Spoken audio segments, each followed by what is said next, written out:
जैन साथियों, देखिए अभी जंग का एक चैप्टर बंद भी नहीं हुआ तो दूसरा चैप्टर शुरू हो गया है। और ये चैप्टर शुरू करने वाले हैं हमारे सन की दादा ट्रम्पा। इनको यार तो मतलब ये दूसरा सन की है। पहला सन की है वो किम जोंग और दूसरा सन की है ट्रम्प है। ठीक है, जो मन में आता है वो करते रहते हैं। सोचिए, पहले वेनेजुएला का राष्ट्रपति को उठाया, वहां पे अपना शासन बना दिया, वहां पे अपना मिलिट्री बैठा दिया, वहां शासन कर रहा है। उसके बाद चला था ईरान को निपटाने के लिए, लेकिन ईरान उलट के ठोक रहा है इसराइल और अमेरिका को। अब ये ट्रम्पा चला है क्यूबा को हड़पने के लिए, वहां पे हमारा शासन होगा। मतलब यार लगता है कि ये ट्रम्प चाचा को बैठा मन नहीं लगता है, इसके लिए कभी वो देश के ऊपर कभी वो देश के ऊपर अपना शासन जमाते रहते हैं, टैरिफ लगाते रहते हैं। सोचिए, अमेरिका का साफ कहना है कि क्यूबा के अंदर हमारा मिलिट्री बेस बनेगा और क्यूबा में हमारा शासन होगा और वहाँ की जो सरकार है उसमें अमेरिका की सरकार चलेगी।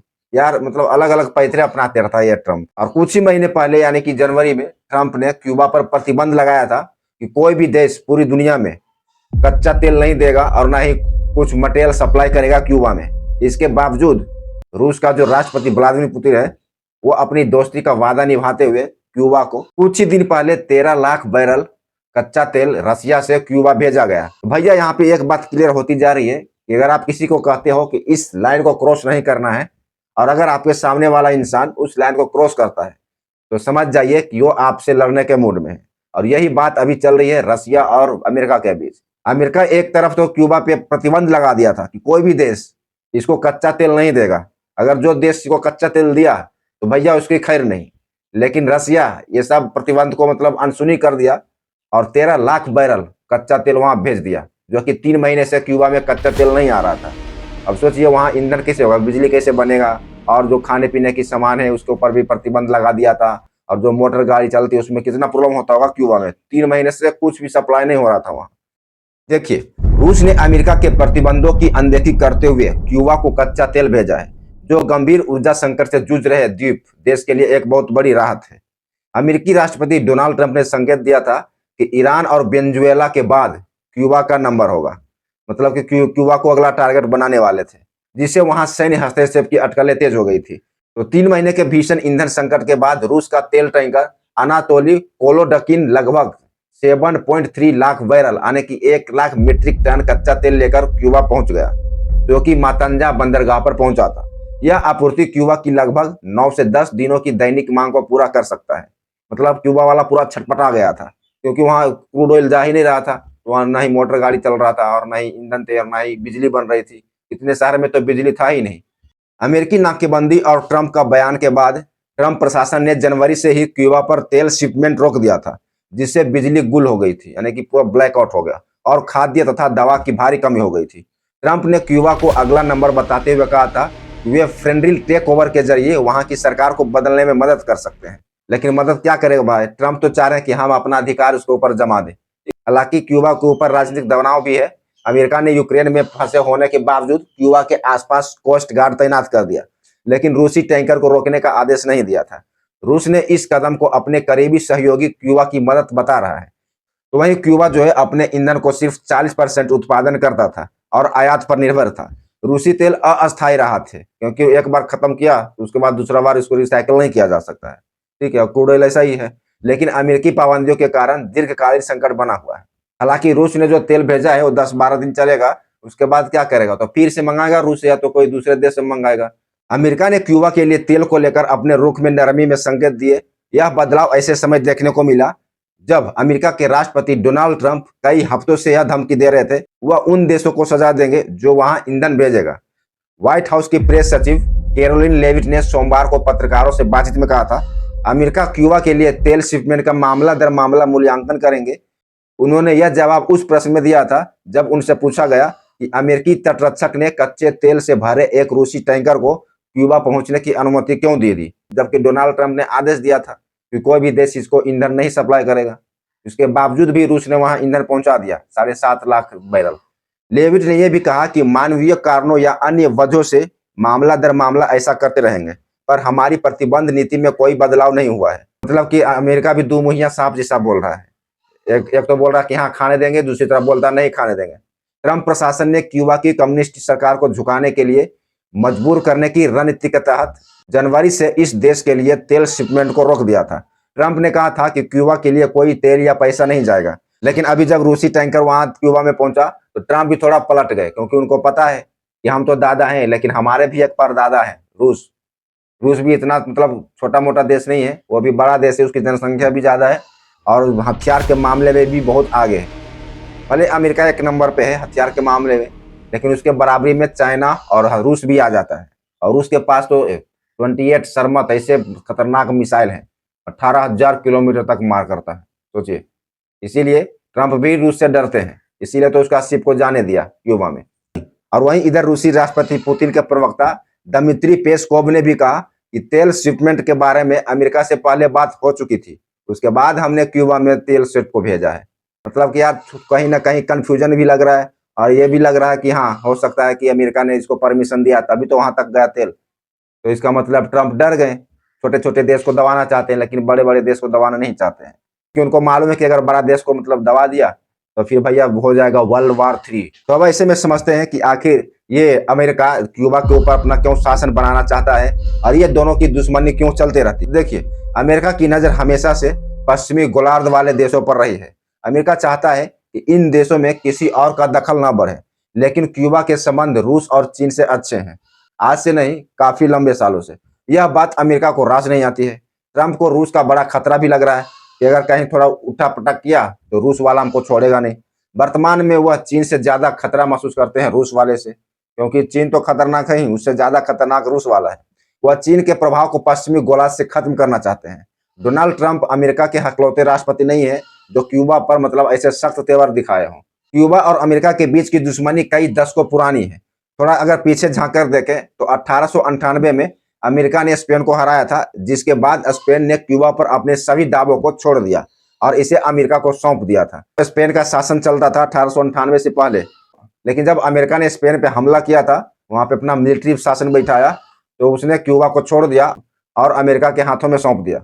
और तब से अमेरिका उसके ऊपर शासन जमाते रहता है, लेकिन बीच बीच में तनातनी खटक पटक होते रहा है। ठीक है, साल 1902 में क्यूबा स्वतंत्र हुआ और टॉमस इस्टाडा पाल्मा इसके पहले राष्ट्रपति बने। देखिए, यही है टॉमस इस्टाडा पाल्मा। ठीक है, ये वहां का पहला राष्ट्रपति बना था जब 1902 में क्यूबा स्वतंत्र हुआ। जैसे हमारा भारत देश 1947 को आजाद हुआ, लेकिन प्लेट संशोधन के कारण यह क्यूबा अमेरिकी संरक्षण में रहा और इसके तहत अमेरिका को क्यूबाई मामले में हस्तक्षेप करने का अधिकार था। मतलब क्यूबा में कुछ भी होता है तो अमेरिका डायरेक्ट एक्शन लेता था। कुछ वर्षों के बाद इस्ट्राडा ने इस्तीफा दे दिया और उसके बाद वहीं पे विपक्ष में होजे मैगुएल गोमेज के नेतृत्व में विद्रोह हुआ। विद्रोह क्यों हुआ? वो अमेरिका के द्वारा ही विद्रोह करवाया गया और ये अमेरिका ने क्यूबा पर कब्जा कर लिया पूरी तरह से। और अमेरिका की निगरानी में साल 1909 में चुनाव हुए। जब क्यूबा में चुनाव हुआ तो होजे मैगुएल गोमेज राष्ट्रपति बने, लेकिन जल्द ही भ्रष्टाचार के आरोप में वो घिर गए और उन्हें हटा दिया गया। फिर 1912 में नस्लीय भेदभाव के खिलाफ प्रदर्शन को दबाने में मदद के लिए अमेरिकी सेना फिर से क्यूबा लौटी। मतलब वहां काला और गोरा का भेदभाव चल रहा था, तो अमेरिका ने वहां पे अपनी सेना भेजी और इसे दबा दिया गया कि हाँ, कोई भेदभाव नहीं करेगा, जो गोरा है वो गोरा ही रहेगा, जो काला है वो काला ही रहेगा। फिर साल 1933 में क्यूबा की सेना के अफसर फुलगेंसियो बतिस्ता के नेतृत्व में तख्तापलट हुआ और जेरार्डो मर्चांडो को सत्ता से हटा दिया गया। 1953 में फिदेल कास्ट्रो ने बस्तिता शासन के खिलाफ विद्रोह नेतृत्व किया, जो असफल रहा। अमेरिकी और क्यूबा में दुश्मनी की गहरी नींव साल 1959 में पड़ी थी। तब फिदेल कास्ट्रो ने अमेरिका के समर्थन वाली सरकार को क्यूबा से हटा दिया। शुरू में अमेरिका ने नई सरकार को मान लिया था, लेकिन जब क्यूबा ने अमेरिका के दूर विरोधी सोवियत संघ से नजदीकियां बढ़ाया और व्यापार शुरू किया तो अमेरिका नाराज हो गया। क्यूबा ने अमेरिकी कंपनियों की संपत्ति को अपने कब्जे में ले ली और अमेरिका सामान पर ज्यादा टैक्स लगा दिया, जिससे अमेरिका बौखला गया। कास्ट्रो के आने के बाद क्यूबा में समाजवाद की लहर थी, जबकि अमेरिका पूंजीवादी की नीति पर चल रहा था। साथ ही संभावनाएं जताई जा रही थी कि क्यूबा चीन से अच्छे संबंध बना सकता है। लिहाजा अमेरिका ने क्यूबा के खिलाफ सख्त रवैया अपना लिया और अमेरिका नहीं चाहता था कि क्यूबा रशिया से और चाइना से दोस्ती करे, क्योंकि वो दोनों बड़ा देश है और बड़ा देश से छोटा देश दोस्ती करेगा तो अमेरिका अगर इसको कुछ बोलेगा तो मारेगा, कुछ भी करेगा तो वो दोनों बचाने आ जाएगा। और अभी वैसा ही हो रहा है। क्यूबा के ऊपर भले ट्रंप ने लगा दिया था मतलब बैन कि तेल नहीं देगा, खाद्य सामग्री नहीं भेजेगा, लेकिन उसके बावजूद रूस ने वहां सप्लाई कर दिया कच्चा तेल। तो अमेरिका को भी सोचना पड़ रहा है कि यार अब हम करें तो क्या करें, हमारा अनदेखी कर रहा है रूस। अब रूस से वो लड़ भी नहीं सकता सामने से। तो अमेरिका ने आर्थिक तौर पर क्यूबा को दंड देना शुरू कर दिया था। उस वक्त क्यूबा से चीनी की खरीदारी कम करने के बाद अमेरिका ने लगभग सभी सामानों क्यूबा को भेजना बंद कर दिया। उस वक्त अमेरिका का जो राष्ट्रपति थे वो थे जॉन एफ कैनेडी। इन्होंने पूर्ण आर्थिक प्रतिबंध लगा दिया था क्यूबा के ऊपर।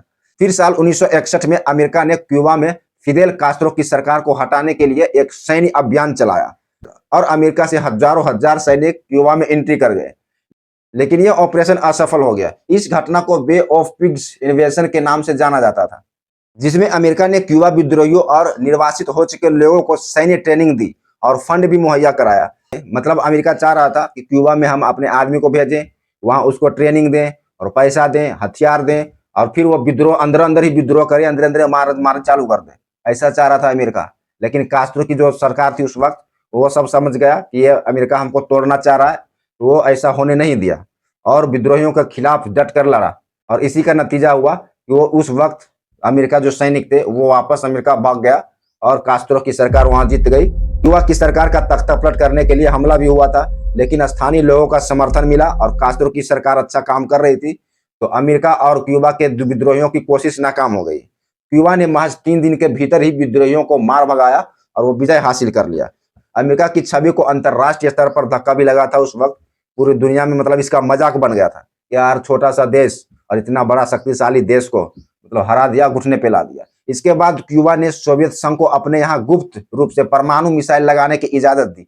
अक्टूबर 1962 में अमेरिका विमानों ने यह मिसाइलें देख ली।